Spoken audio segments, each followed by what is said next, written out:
Since we recommended no indexing tag archives, several people have asked whether they should be no indexing their category archives as well. In general, I tend to lean towards no indexing category archives on most, if not all, of my sites.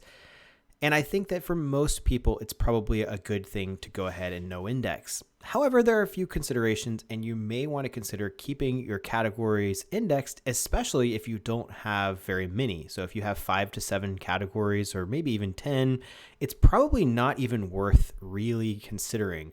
The main reason that we tell people to go ahead and no index tag archives is that we see so many people who have misused tags for a long time on WordPress, and they may have dozens or hundreds of tag archive pages that are being indexed, and that can just really throw off the ratio of quality pages to kind of low quality or thin content pages in the index. So categories aren't as big of a deal because there's typically less of them, fewer of them, but if you would like to no index them, here are a few things to consider. First of all, I'm using Autumn's site here as an example because she's one of the people who asked the question.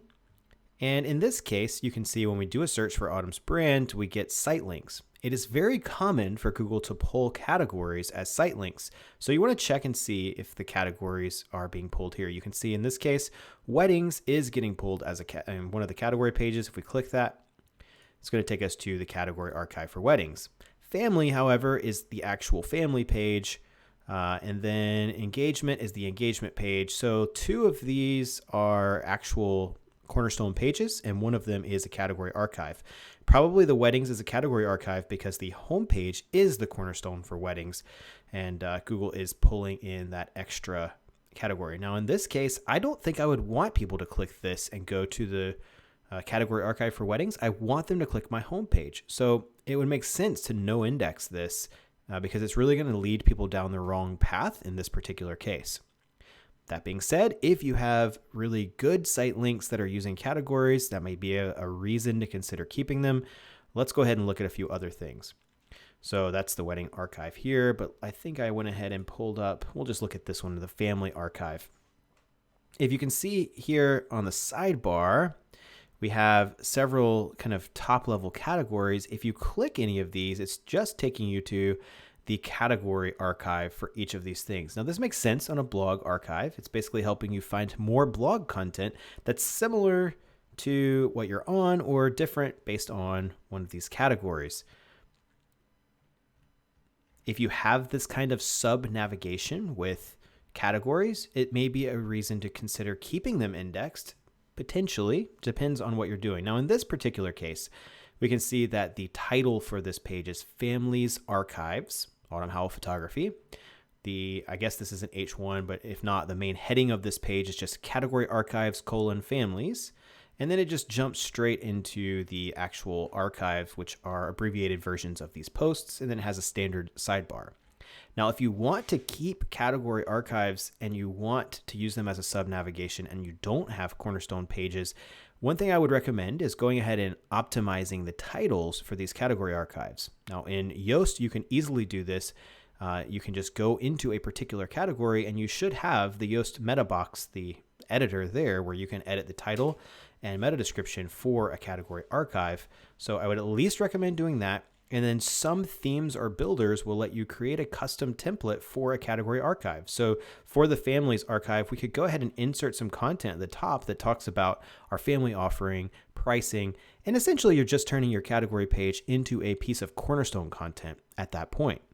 That's one option. The downside to that is that, at least in my testing with tags, which are not the same as categories, and I completely understand that, but here's something just to kind of be aware of. I have seen that having the /category or having /tag in the URL may lead to deprioritization by Google because they might see that type of page as a generally low quality page. I cannot confirm that that is true across the board, but in my own testing, by just switching from an archive to a regular page, I was able to make quick improvements to the ranking of certain pages on my site. So if you're going to try this kind of Cornerstone page or Cornerstone content built on a category archive, just test it and make sure that it's ranking as you would expect it to. And if not, consider switching it to a page and see if that changes anything. Okay, so again, if you're going to create Cornerstone with your category archives, that's a reason not to no index them. And then I guess one more reason here is, let's say that you're on the home page of this site and we don't necessarily have any links to blog posts that are in a specific category. If you look at this, featured weddings is linking to wedding blog posts. So once I go over to the blog, if I want to get into the newest family content, I either have to kind of just get lucky and see it within the top, whatever this is, maybe 10 posts that show up here, or I have to kind of keep going through older posts, or I have to click over here on the sub navigation. Now, from a crawling standpoint, if you're frequently adding new content to each of your topics, then having the archive indexed also means that Google is more likely to crawl that archive. And so therefore, it's more likely to crawl your new content more frequently within each category. Now, if that's a little confusing, don't worry about it too much. Just know that either you need to make sure that Google can crawl your newest or most important blog posts from a Cornerstone page or your home page, or you may want to consider leaving your categories indexed, because when you no index something, it's almost the same as adding a no follow tag. In many cases, we've seen at least that Google's not following pages that are no indexed. And so one solution to that would be, in this case, you can see Autumn's site has a family Cornerstone page. And so this essentially competes with that family archive that we were looking at. And so this is a good reason that we would consider no indexing this. And on this family page, I would potentially encourage Autumn here to list some of her top blog posts, resources, or even most recent blog posts here on this family Cornerstone page. At that point, it completely replaces the need for an archive, and you could very safely no index those and not have to worry about it.